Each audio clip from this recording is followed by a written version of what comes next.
It was a quiet, unassuming suburb. The kind where white picket fences lined the yards and children rode their bicycles along the smooth paved streets. Among those houses sat the Whitman family, a seemingly perfect family with a reputation for hosting delightful backyard barbecues. Their laughter often echoed through the neighborhood, making it hard for anyone to suspect them of harboring dark secrets. 16-year-old Mia had always been cautious around the Whitmans.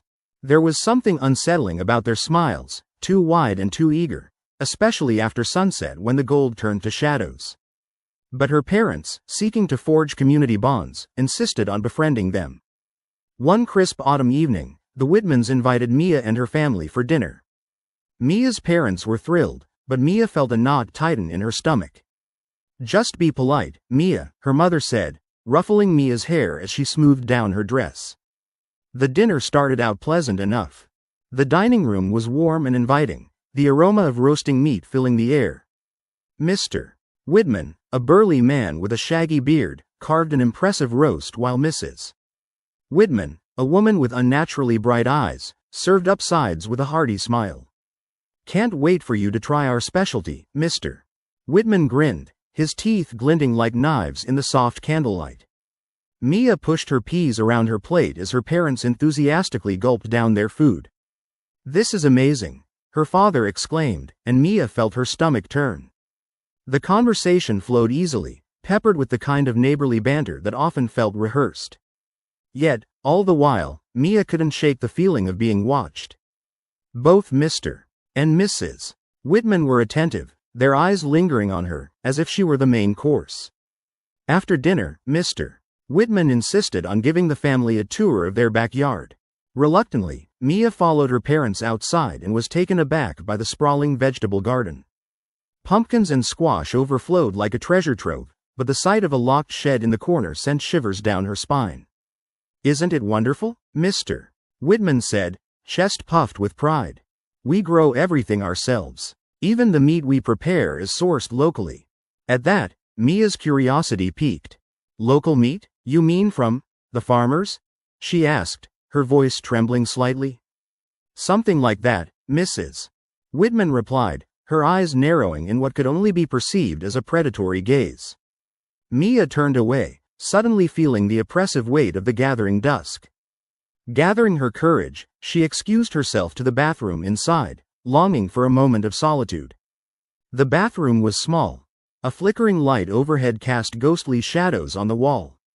As she washed her hands, a faint noise caught her attention, whispers drifting from the direction of the shed. Peering through the frosted glass window, Mia leaned closer. What she saw made her blood run cold. Shadowy figures hovered around the shed, their movements swift and frantic. She could hear muffled voices, low and conspiratorial. "It has to be fresh," one voice hissed. "We can't let anyone get suspicious."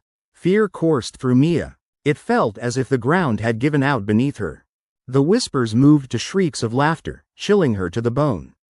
She stumbled back from the window, backing away as panic flooded her system.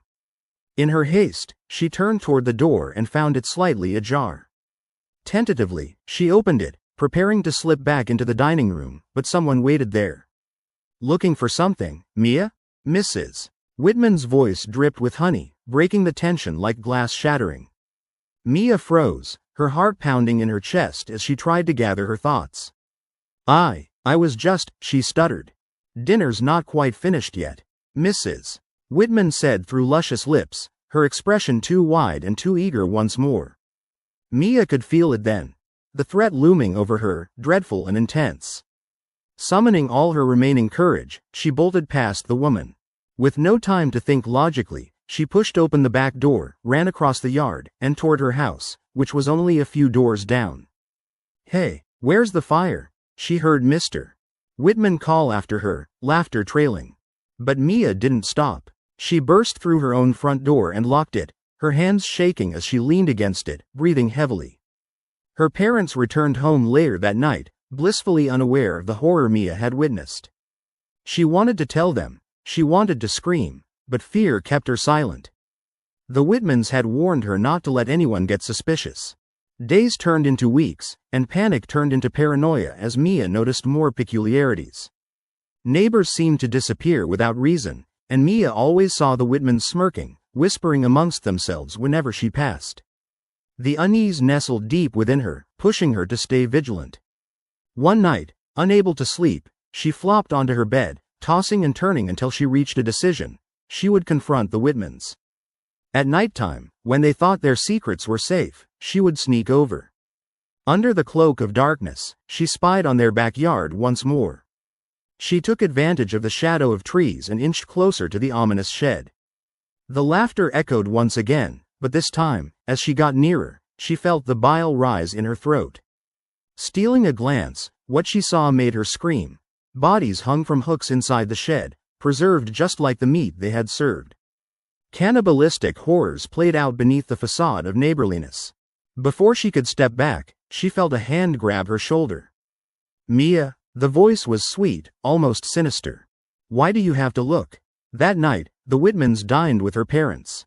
Mia was never heard from again.